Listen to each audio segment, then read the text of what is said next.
Então é isso, estamos gravando.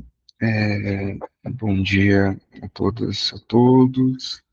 Hoje é dia 19/9 e vamos dar continuidade ao capítulo 6. Deixa eu só aumentar aqui o tamanho, fica melhor. A gente no último encontro a falar sobre paternidade, criticar o mito da ordem primitiva. E E antes de eu perguntar se vocês têm alguma questão, só para dar uma ressituada, né? É, Aqui o que o Alfredo, né, é importante a gente tentar localizar, né, do que se trata esse desenvolvimento desse capítulo, que é intervalo Elófras.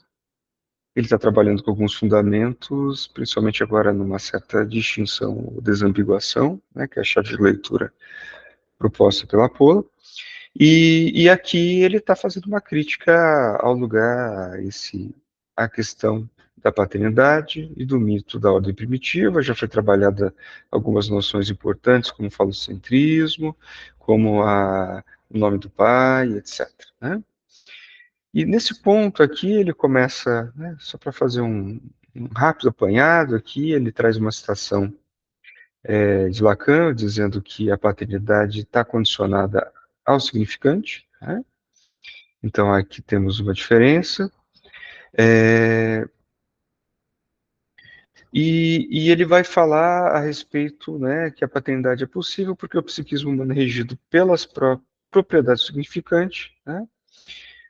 Então, aqui ele traz mais uma citação do Lacan, Nome do Pai, que se deve reconhecer o suporte da função simbólica, identifica sua pessoa com a imagem da lei. Aqui a questão, né, eu acho que é importante. O Alfredo vai dizer sobre a questão da ordem primitiva, ordem primitiva, que, como colocada por Freud, deixa questões em aberto, né? Por exemplo, que não resolve a questão da paternidade, né? Esse mito que existe em torno da paternidade, porque cumpriu com um certo ritual e tal, né? E a partir daqui ele vai trazer algumas questões, né? Ele vai levantar algumas problemáticas. Então, quanto à concepção de função paterna e sua relação com a religião, já desenvolvida em capítulos anteriores, cabe agora fazer uma distinção entre a teoria de Freud e Lacan, ao menos ao que dela se depreende. Para ambos, né? Para ambos, então, o pai seja um elemento terceiro, né, na relação mãe-filho. Numa certa medida, se trata de um pai morto, né? E o ponto 3 relacionado à figura de Deus, né? E aqui, além da questão da paternidade, do que se trata a paternidade, né? Daí tem uma citação interessante aqui, né? Que ele traz, né? Olha aqui, do próprio Lacan. Ora, esse mérito que nos parece concedido como toda a legitimidade às capacidades humanas de observação do real é muito precisamente o que não tem a mínima importância nessa questão, né? Que é a capacidade, esse pai real, né? Pois, se o contexto simbólico a exige, nem por isso a paternidade deixa de ser atribuída ao encontro pela mulher de um espírito nessa ou naquela fonte, ou num dado monolito em que ele supostamente habite. E aqui o Alfredo trabalha com essa citação, dizendo que isso não é apenas uma condição colocada, né, por exemplo, pelas tribos australianas, né, e que a paternidade em muitos movimentos vai ser posta nessa condição simbólica e muitas das vezes de forma fantasiosas, inacreditáveis, místicas, como rituais, etc. Então ele está questionando esse mito, ele vai trabalhar a respeito desse mito, e que o próprio Lacan vai chamar, onde o Alfredo cita que Lacan chama de último mito moderno, né? E, e depois disso a gente começou a falar a respeito, né, de que ele inclui algumas questões, por exemplo, fazer uma crítica aos elementos desse mito, tal crítica é essencial para o estabelecimento de uma concepção correta do pai do supereu, e que, mais uma em Ciência e Verdade, por outro lado, reconhecemos que a psicanálise é essencialmente o que reintroduz na consideração científica o nome do pai. Então, aqui ele vai desenvolver em alguns pontos, né, uma crítica a esse ponto, o mito do assassinato do pai da ordem primitiva, exige uma análise científica profunda e uma crítica ao arquétipo, à lei ao pacto, à exogamia, o poder paterno, o direito materno, ambivalência, impossibilidade de castração e início pela via da ação. Como que essa ordem primitiva não dá conta desses pontos, né? A gente iniciou falando a respeito do arquétipo, né? Do Freud, no sentido, né? O violento pai primordial era certamente o arquétipo, para Platão as ideias que existem desde a eternidade, né? Ou seja, não há um ponto de criação. Em Jung, aquilo que é o símbolo primitivo e universal, né? Inconsciente coletivo, que é também desde sempre. Na biologia, a espécie primordial, da qual evoluíram os gêneros e as espécies. Então, aqui coloca, usar a noção de arquétipo implica postular desde a origem, impossibilita a ideia de criação. E o problema também reside na concepção de história, né? Tudo que antecede, tudo que acontece está determinado por um modo original, um princípio primário que opera exclusivamente por meio do retorno. E aqui a gente pode, por exemplo, lembrar a questão de como a ontogênese repete a filogênese, uma fala tão comum, né, na obra de Freud. Então, assim, já está dado, é desde o começo, é desde a origem, né? E aqui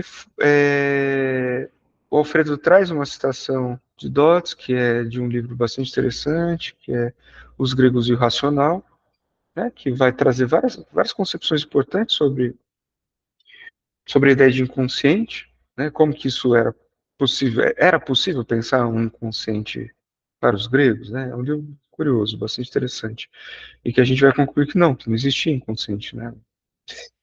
E aqui ele traz a metáfora geológica, né, como a aglomeração, não a substituição, um novo esquema de crenças raramente se apaga por completo o esquema anterior ou antigo, continua vivendo como parte do novo, ou ambos persistem justapostos, logicamente incompatíveis, mas aceitos simultaneamente. E a gente termina aqui, né? Então, na história, trata-se de um conglomerado composto por antecipação e retroação, por repetições e criações. Né? Tá bem, então antes aqui a gente dar continuidade a respeito desse desenvolvimento que o Alfredo faz sobre a crítica e os furos do mito da ordem primitiva estabelecido por Freud, vocês querem trazer alguma questão, retomar algum ponto?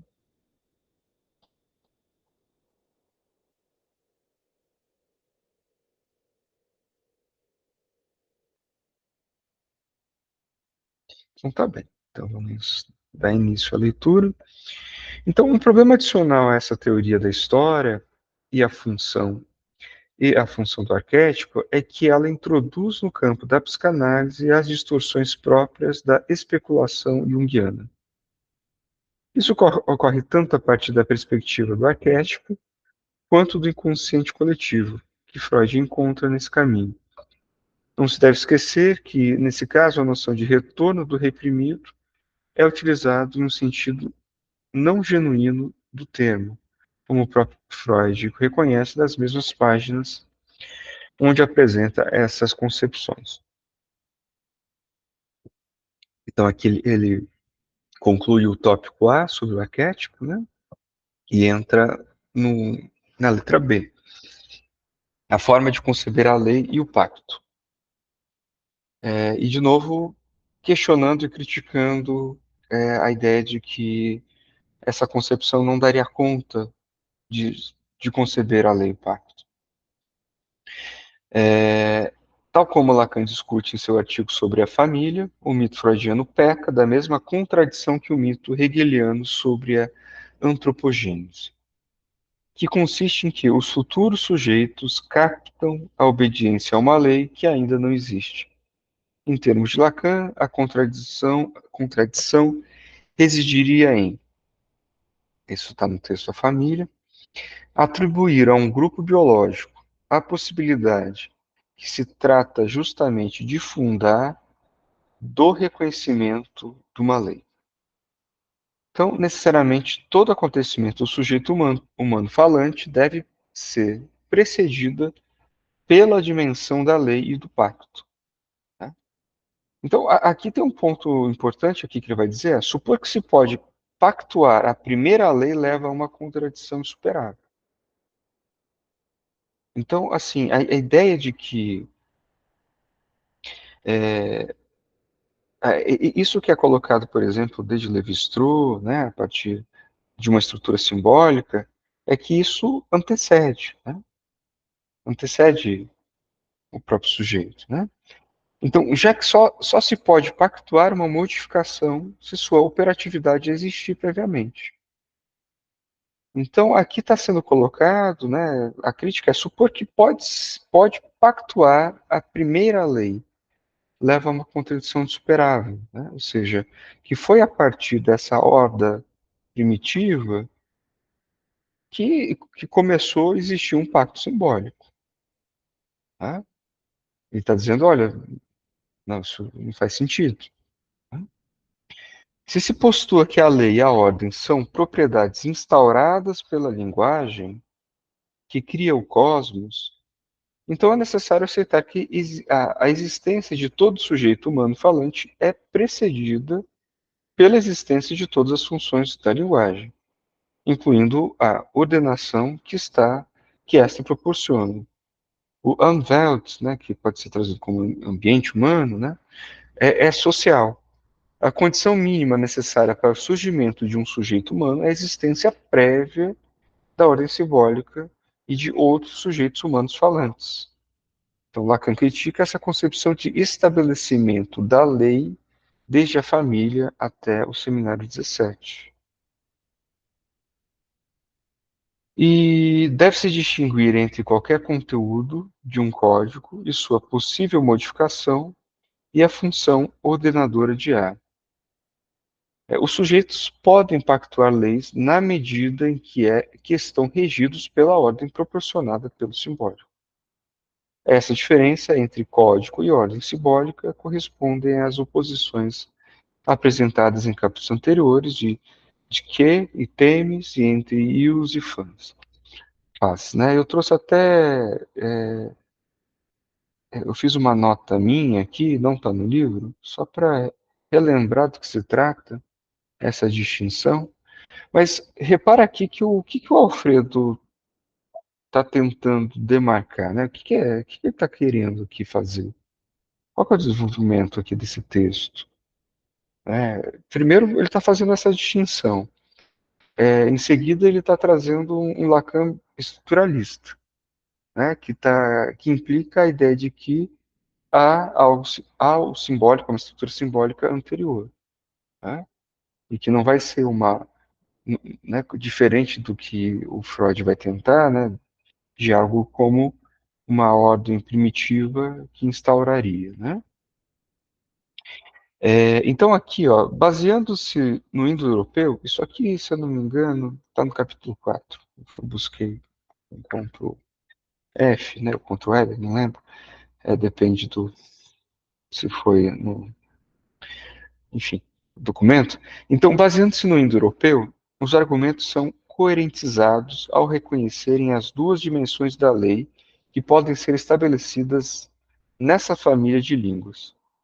Trata-se, então, da diferença entre dic e temes. Esta última, temes, designa a lei como ordem moral e religiosa, e sua origem significa estabelecer a existência de algo de forma criadora. De que vem da enunciação formal, dix, e significa estabelecer a norma. Tem significa o direito familiar e dic, o direito interfamiliar e intertribal. Ambos os termos gregos se articulam ao par latino, fas e ius, que mantém o mesmo sistema de oposição do significado. O primeiro se articula à transgressão, que produz o nefasto, o segundo a justiça. Além disso, no capítulo 4, também ele trouxe a diferença de pai no sentido de ata, né? E qualquer outro? Tinha acabado de pensar. No sentido do pai, que é o pai, que não é o pai biológico, né? Mas o pai que é esse pai que ele vai utilizar em espanhol o padre nutrício, né? Que poderia ser traduzido como pai, o que provê, né? Mas que provê que está além dessa questão de uma filiação, né, genética, né? E o pai que é o pai e que não necessariamente é a autoridade, né? Então, voltando aqui. Isso. Então, aqui ele conclui a condição de lei pacto, que ele está dizendo que não é possível pensar uma lei, um pacto, a partir desse mito, né? Como se esse mito de fato fosse real, né? Mas sim é o mito, não é supor que existiu de fato isso. E aqui vai no ponto C a lógica do estabelecimento da exogamia, né? Enfim, né, posteriormente, acho que só para nível de curiosidade, é, Freud recebeu muitas críticas dos antropólogos posteriores a respeito disso, né? Então, para Freud, uma das principais funções do mito do assassinato do pai é proporcionar uma explicação lógica para a proibição do incesto e a exogamia, né, que tem totem tabu. No entanto, seu mito falha nesse ponto. A proibição de tomar uma mulher do mesmo totem exige a existência de vários grupos totêmicos simultâneos. Não basta o fato de que um dia os irmãos, né, como evento único, como Freud propõe em seu mito. Um dia os irmãos, né, a fraria se rebelou e matou esse pai todo-poderoso para que seja estabelecida a exogamia. Então, o assassinato do pai, realizado pelo bando de irmãos, não explica as funções mencionadas, já que não se pode determinar quais mulheres são acessíveis a um homem e quais são proibidas. Tal função só pode ser cumprida se existir um conjunto simultâneo e finito de frarias, cujos membros, os irmãos em nome, compartilham um pater divino, mítico, um nome do pai, e participam do sistema, ordem, de proibições matrimoniais, incestuosas e prescritivas e prescrições matrimoniais, sobre as quais repousa o sistema exogâmico de troca de mulheres. Então, a fraria é a base para a compreensão da função do totem, não como Freud a coloca, como um clã de adelfos, mas como um sistema classificatório nominativo sobre o qual se funda o repartitório social. Então, de novo a ideia de que não se trata de um pai, né? Esse que é o ponto que o Alfredo vai trazendo, de um pai, né? Esse pai todo-poderoso, etc., e de irmãos, né? Numa certa condição de consanguinidade, não se trata disso, mas sim da função do totem enquanto isso que traria a condição na relação com outros clãs também, né? Para poder dizer o que seria prescrito, né? Enquanto o que é o incesto? O incesto não necessariamente está nessa condição de consanguinidade, né? Então, criticar a oposição entre o poder paterno e o direito materno. Em vários textos, Freud estabelece que o desenvolvimento histórico constitui uma passagem do poder paterno para o direito materno, cujo retorno do reprimido estabeleceu os deuses masculinos. Então, aqui é necessário introduzir as diferenças entre força, a força bruta do animal, que opera fora de toda a dimensão cultural, o poder como função introduzida pela linguagem no mundo real e a autoridade, sobre a qual se baseia as existências simbólicas. Então, no mito freudiano, essas dimensões não são distinguidas.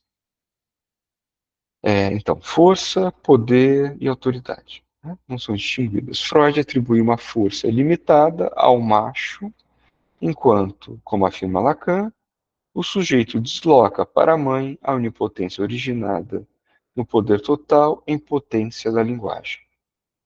Se aceita denominar mãe ao sujeito que realmente encarnou o lugar de A, ou seja, aquele que foi o outro para alguém, e pai ao representante original da autoridade da lei, então é necessário alterar a lógica dos termos freudianos. Para manter a coerência da teoria, é preciso estabelecer a oposição entre direito paterno e poder materno. O poder será uma função da ordem simbólica transferida ao outro materno, e o direito só poderá existir como uma função terceira, se for inscrito através da função paterna, que coincide uma terceiridade. É por isso que o nome do pai deve substituir a função materna, entendida e designada expressamente como o desejo da mãe. Então, aqui colocando em outros termos, né, de novo voltando, né, para a função, né, paterna enquanto nome do pai, enquanto substituição, né, do desejo da mãe. Né? Se isso for aceito, resolve-se o problema levantado pelo próprio Freud no ponto em que se torna impossível justificar a existência de divindades maternas como anteriores às divindades masculinas. Que sentido poderia ter, em seu mito, a existência dessas divindades maternas? No sistema freudiano, não é possível explicar a deusa branca.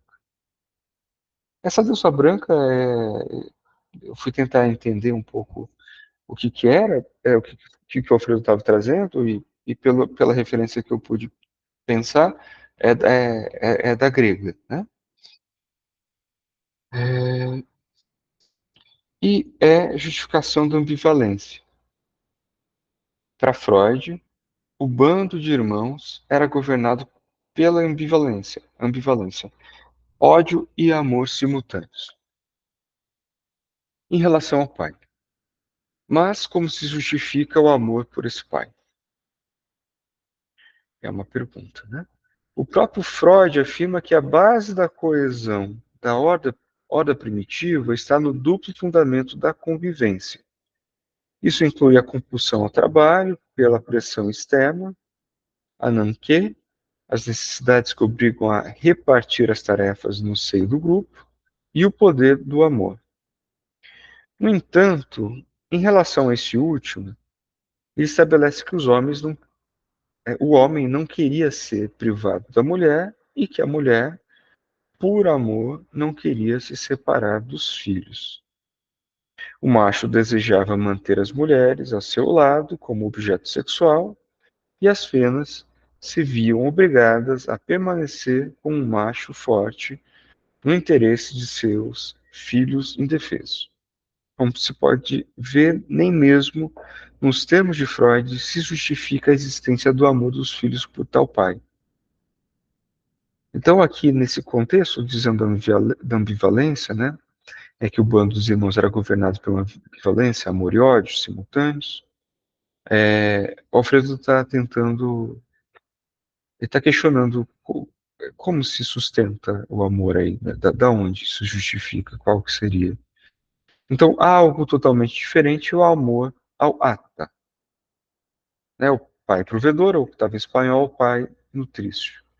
Eu não sei se esse pai provedor, eu peguei várias possibilidades de tradução, essa me pareceu a mais possível ainda, mas ainda está em questão para mim. Que junto com a ama como suporte das encarnações do outro, em relação aos efeitos da demanda, pode ser amado desde o início, sem nenhuma contradição. Aqui, de alguma forma, o Alfredo está dizendo, nos termos de Freud, se for pensar o amor ao pai a partir do amor endereçado a esse pai primitivo, que estava ali dominando todas as fêmeas, ele fala isso não faz sentido, não tem como. Eu não teria, é impossível pensar além de uma rivalidade de ódio. Né? Mas quando ele diz, olha, mas se a gente for pensar, né, a partir da mitologia, um pai que não é o pai dessa filiação biológica, mas sim o pai totêmico, né, o pai, né, simbólico, sim, daí já é possível pensar isso. Né? Por isso que ele faz a correlação depois com a ideia de Deus. Né? Daí é possível. E a mãe também, né, ele vai trazer como a ama, como suporte da encarnação do outro, em relação aos efeitos da demanda, também é possível pensar que não há contradição. Né? Então, a identificação per se, né, que pode ser traduzido como por si só, tampouco justifica a postulação do amor. Então, porque a ideia era que também a identificação com esse pai primitivo, né, violento, né, poderia ser causa, condição para o amor, né, desses filhos. Daí ele fala, olha, não é necessário que o portador de um traço com o qual o sujeito se identifica seja amado. Então, supor que por existir identificação ao amor, também não se sustenta. O amor é efeito da demanda, não da identificação. E aí a gente está trabalhando com os conceitos lacanianos, né, de amor, né, demanda, de necessidade, né, de desejo e tal. Então o amor é feito da demanda, não da identificação. E na clínica se verifica que é mais frequente a identificação com o traço ligado ao ódio do que com o traço ligado ao amor. Os filhos se identificam com o que odeiam nos seus pais com mais força do que com os traços que idealizam neles. Então, aqui, de novo, questionando isso como se fosse algo universal, imposto e dado como um consenso. Né? Obviamente, trabalhando com a ideia de que pai que se trata, desde os capítulos anteriores, que não se trata de um pai que não seja, para Lacan, enquanto o nome do pai, né? Enquanto essa operatividade da lei. Né? O ponto F aqui, né, é a impossibilidade de justificar a castração. Tá? Então, a ideia de que o mito edípico, né, o mito da horda primitiva seria capaz de justificar o complexo de castração, de novo agora vai ser questionado. Nem a expulsão violenta dos machos jovens, nem o assassinato do macho possuidor das fêmeas justifica o surgimento do complexo de castração na sociedade humana. Nenhum dos elementos do mito freudiano justifica a castração em relação ao falo. E a letra G, crítica ao começo pela ação. E aqui a gente vai ver que, né, que o desenvolvimento lacaniano vai trazer um deslocamento da ação para o verbo. Né? Então, para Freud, seu mito da ordem primitiva estabelecia os grandes parâmetros da história das relações com figura paterna. Desde a ordem primitiva, passando pelo totemismo, e depois de outros vários passos, chegando finalmente ao monoteísmo cristão. Assim, com sua teoria da história, ele explicava a inibição no agir próprio do neurótico como o retorno do reprimido, de no começo foi a ação, o assassinato primordial, né, o parricídio. Então, Lacan, ao estabelecer a articulação entre o inconsciente e a estrutura da linguagem, propõe uma versão que postula que no princípio era o verbo. E, para concluir, com a crítica ao mito do assassinato do pai da ordem primitiva, cabe lembrar que Lacan adverte que o pai morto deve ser distinguido do pai assassinado do mito. Em relação a este último, pode-se afirmar que é uma das fantasias neuróticas essenciais. Então, aqui também é importante fazer essa distinção, né, de que pai, né, basicamente isso é para sustentar essa crítica freudiana ao Freud, ao mito, vem para sustentar o desenvolvimento teórico de que pai que é esse que Lacan desenvolve, que não é o mesmo e que há no mínimo dois, e ele traz aqui é importante distinguir o pai morto do pai do assassinado do mito, né? E aqui uma citação de Lacan no Seminário 11, aqui está pela Zaha, pois a verdadeira forma do ateísmo não é que Deus está morto. Mesmo fundando a origem da função do pai em seu assassinato, Freud protege o pai. A verdadeira forma do ateísmo é que Deus é inconsciente. Essa última citação concentra em si o núcleo da crítica lacaniana à concepção do pai realizada por Freud e que será a base do avesso da psicanálise desenvolvida por Lacan, desde a metáfora paterna e o nome do pai, até o Seminário 17, do mestre castrado e o pai real como impossível. O que Lacan propõe resgatar das considerações freudianas em torno do pai da ordem primitiva é o estabelecimento, através de um mito, da introdução de um ponto de impossibilidade, de que tal impossível funcione como o corte com um gozo animal. Nesse sentido, no seminário destinado a revisar a noção de pai, ele afirma, aqui seminário 17, como o enunciado freudiano não pode fazer de outro modo, nem que seja porque fala do inconsciente, a não ser partindo do discurso do mestre, só pode fazer desse famoso pai real o impossível. Mas, enfim, conhecemos, contudo, esse pai real. É uma coisa da ordem bem diversa. Na única aula do seminário sobre os nomes do pai, onde Lacan propõe que o mito freudiano sustenta, assim como o que significa na cena bíblica do sacrifício de Isaac, a aparição e o sacrifício do carneiro, é a separação entre desejo e gozo, separação na qual se justifica e se localiza a angústia, que ele define como falha central. O pai real é uma função da linguagem, que, como operador lógico, permite operar logicamente o complexo de castração, que implica a perda do gozo animal e o advento do desejo inconsciente. Por esses motivos é que o nome do pai se articula intimamente à função do nome e que o um pai o faz em relação ao gozo. Uma das principais funções do mito da ordem primitiva é explicar a existência do superior. Mas se seus argumentos forem rejeitados, fica vaga a explicação dessa função. O problema teórico e talvez o principal impulso para a criação do mito freudiano reside no fato de que se verifica que o supereu é mais severo que o pai provedor para todo sujeito. E se o supereu é a introjeção de um traço do pai, então, segundo a teoria da história de Freud, deve ter existido na origem um pai mais severo que todo pai posterior. E o pai da horda o era, porque ele era único, concentrando em si todo o poder. O supereu funciona como lei ou ordem, no sentido de impor uma ordem, sem dialética, isso é, sem o outro de si mesmo, motivo pelo qual se manifesta de forma tão severa.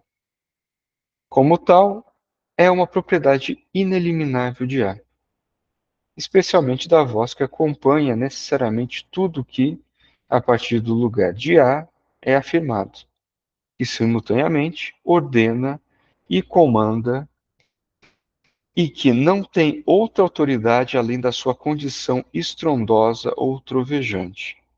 Para que funcione assim, é necessário que A opere como outro da lei, ou seja, quando operou P em A. Como função, depende da estrutura da linguagem e do gozo ineliminável que o uso da linguagem comporta. Somente os conteúdos de seus mandatos são preenchidos pela herança dos personagens do Édipo, os outros do sujeito.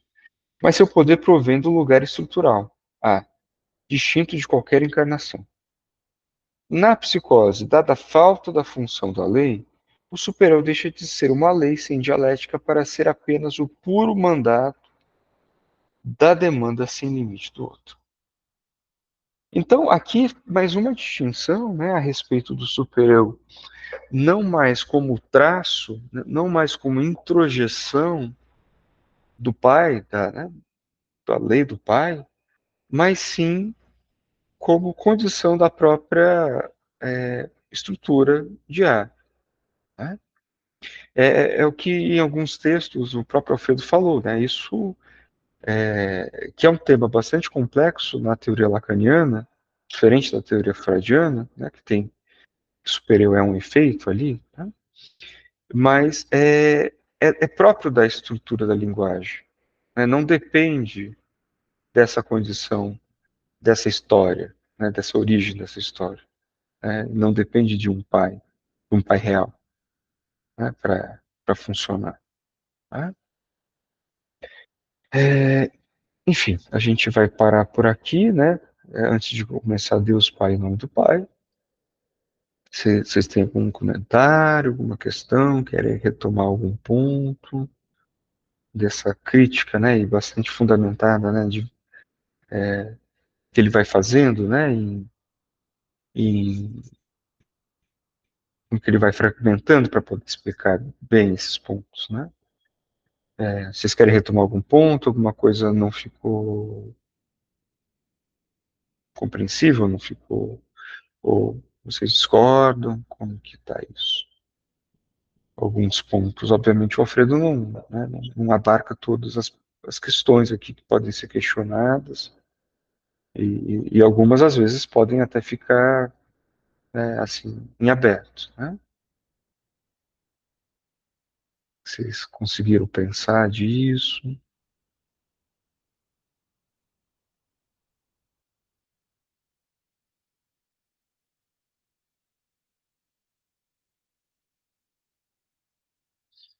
Vocês conseguem questionar algum ponto, né, que o Alfredo trouxe também? Que às vezes não faz tanto sentido, que a gente pode, às vezes, tentar trabalhar, pensar. Ô, Licei, eu estava pensando aqui, a partir da leitura, de que esse pai da ordem primitiva, como sendo um pai absoluto, onipotente, estando fora, portanto, da linguagem, podemos até pensar como sendo esse momento aí algo de uma psicose, né? À medida que esse pai se torna onipotente, quase fora da linguagem, da ordem simbólica. Tá, então vamos pegar aqui o final do texto, né, que de alguma forma ele situa isso, né? Então, é, cadê? Eu subi demais, tá aqui. Então, aqui na psicose, dada a falta da função da lei, né? Então vamos pensar. Eu acho que isso abre para algumas coisas, né? Inclusive para retomar pontos fundamentais da teoria que vem sendo trabalhada, né? Então, na psicose, então, ok, a gente está falando então da psicose enquanto campo de holófrase, ou seja, que dá uma extração de objeto, né? Aonde sim existe falta, mas ela não opera porque não foi inscrita, né? Ou seja, o nome do pai não opera enquanto função, e a partir disso a gente tem vários efeitos, né? Por exemplo, a não distinção entre outro e a, né? E é aí que eu acho que estou tentando conversar com você, né? Ou seja, então esse outro que encarna o simbólico, no caso, seria inicialmente, né, a mãe, mas é necessário fazer a distinção, porque daí uma coisa é essa lei que ela é colocada pela própria estrutura enquanto falta, e quando não, o outro, a falta é um capricho do outro, né? Ele que ordena, né? Então, daí tem uma condição, né, colocada. O superior deixa de ser uma lei, né? O superior já é uma condição de lei sem dialética, mas ele deixa de ser uma lei, né, para ser apenas puro mandamento, né? E daí tem uma onipotência enorme, né? É interessante poder pensar isso, né? Porque o que o Alfredo vem trabalhando a partir das citações de Lacan é que não tem como prescindir do simbólico, né? Não tem como supor, né? Ou seja, há muitos furos. Supor tem, né? Obviamente, né? Senão Freud não tinha feito. Mas há muitos furos a partir dessa teorização lacaniana, pressupor que aquilo é instaurado a partir de alguém que estava por fora, né? Ou seja, aí também a gente pode entrar a respeito da ideia de que o pai castra, né? Que o pai é aquilo que tem o efeito de castrar, né? Ou também a gente poderia dizer que o pai primeiro e, né, o pai primitivo, e a partir do assassinato do parricídio, dessa comunhão da fraria, onde eles vão comer esse próprio pai e depois vão, né, estabelecer a lei, né? Então é a partir disso, então é desse pai que instaura-se, né, um pai real, um pai, né, que instaura-se a falta, a lei, a inscrição, né, de A, né? E que também que conversa de novo com a teoria freudiana de que aí a gente tem um problema, né, com o complexo de castração, né, também, supor que é a partir desse pai, é ele que daria conta da castração, ele que faria faltar algo na mãe da mãe mesmo, né? E aí a partir disso estará a falta na criança, no infantil, né, no infância. Então acho que de alguma maneira é interessante, né, você traz, né? Fica meio semelhante, né, a isso que quando não opera o nome do pai, né? Uhum. Né? E aí a gente tem várias problemáticas, né? Dentro da teoria lacaniana, supor isso. Então, assim, parece que o que o Alfredo está apontando a partir está propondo é que é muito problemático tentar e trabalhar com isso para além de um mito, né? Que é o que ele disse, que é a fantasia por excelência do neurótico. Claro, Uhum. a gente trabalha com isso, mas tomar isso como um fato histórico é muito problemático, né? Porque se o nome do pai opera sobre A, e aí retira dessa mãe o lugar de onipotência, se for apenas substituição, o pai ficaria nesse lugar de onipotência. Por isso que eu relacionei com esse mito da ordem quase como uma psicose. Ficaria um pai onipotente. Uhum, exato, né? Fica P sobre P, né? P potência em P, né? De novo, né? Uhum. Acho que daí isso reintroduz de novo aquilo que já foi trabalhado nos capítulos, exatamente, né? É interessante isso que você trouxe. Mais alguma questão? Alexandre? Não, Carolina? Quem mais tem aqui? Deixa eu ver.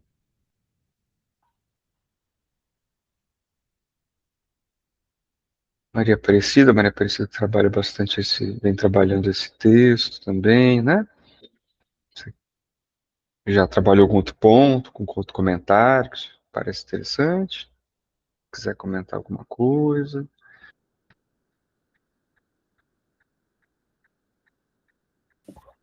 Lince, o que me chamou a atenção foi essa questão do super-eu, né?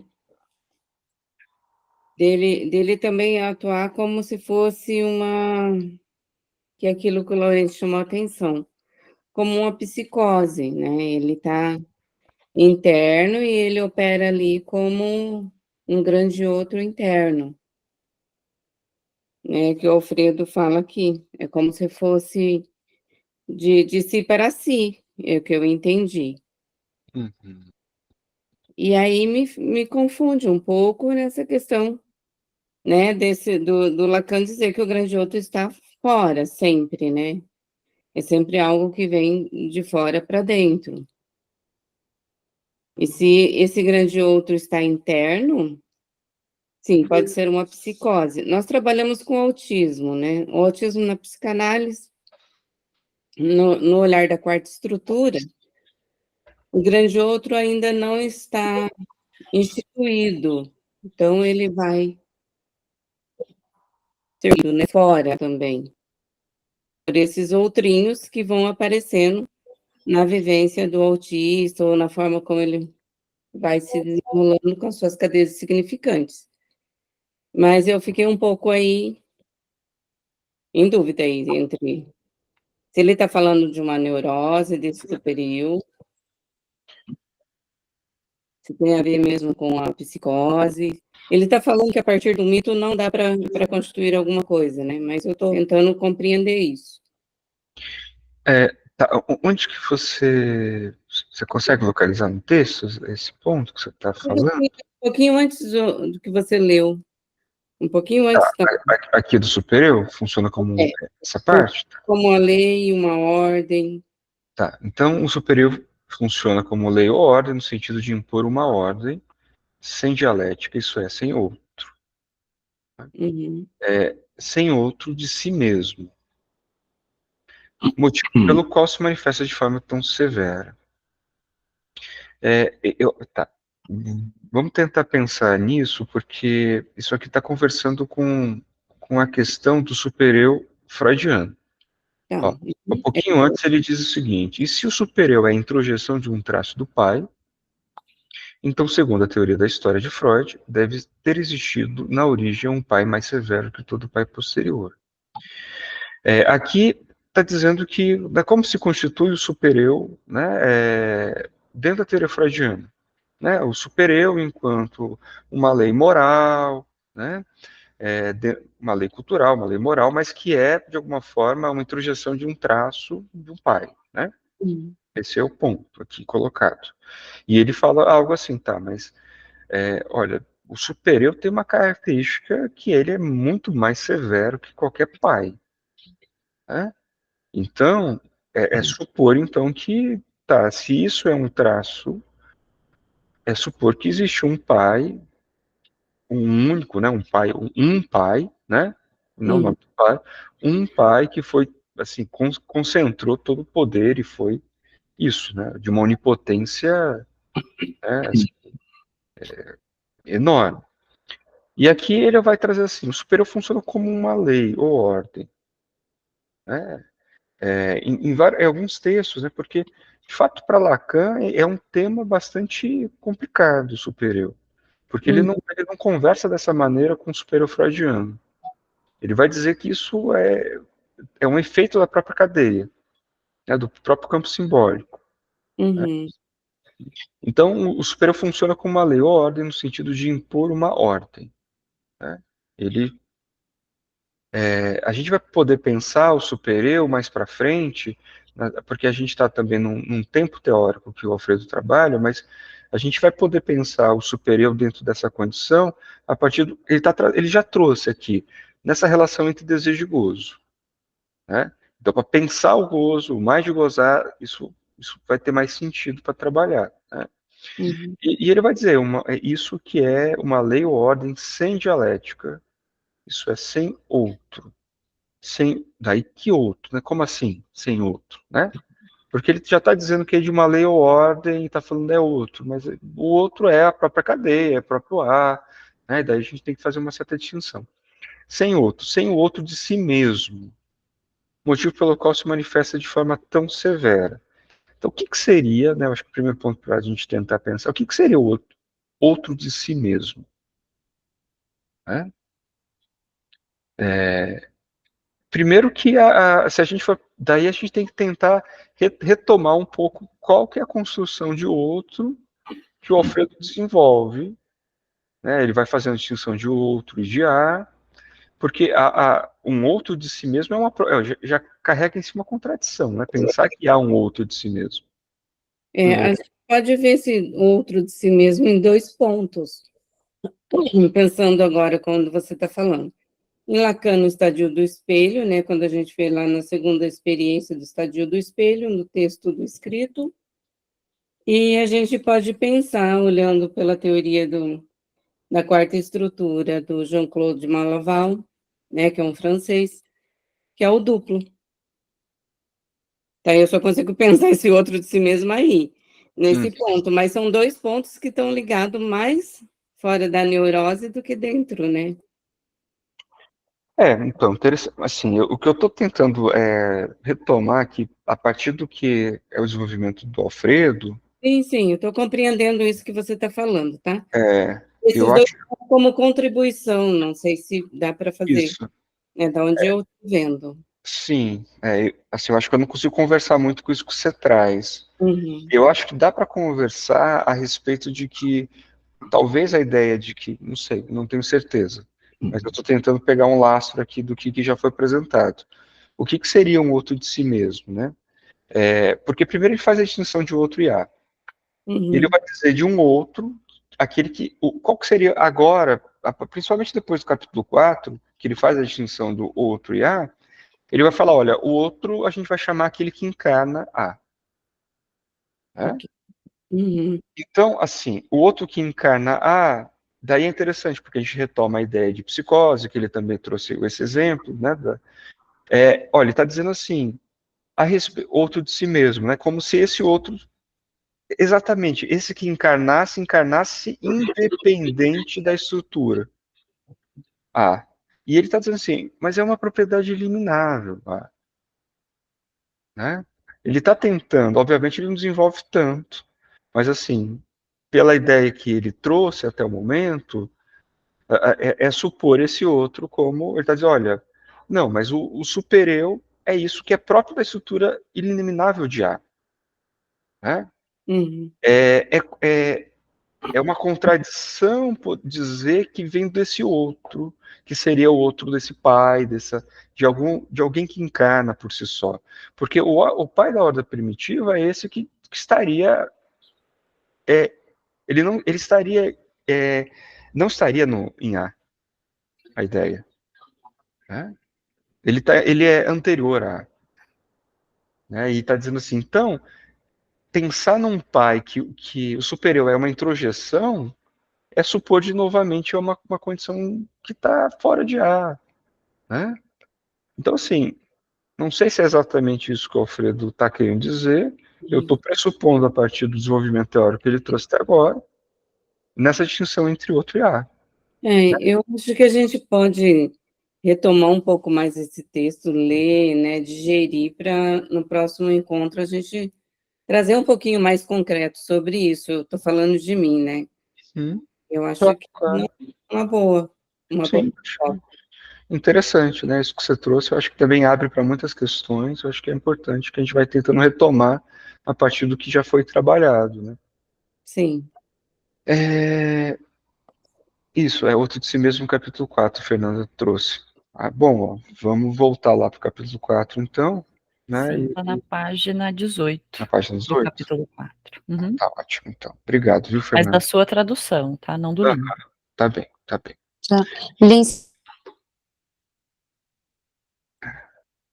Carolina travou, né?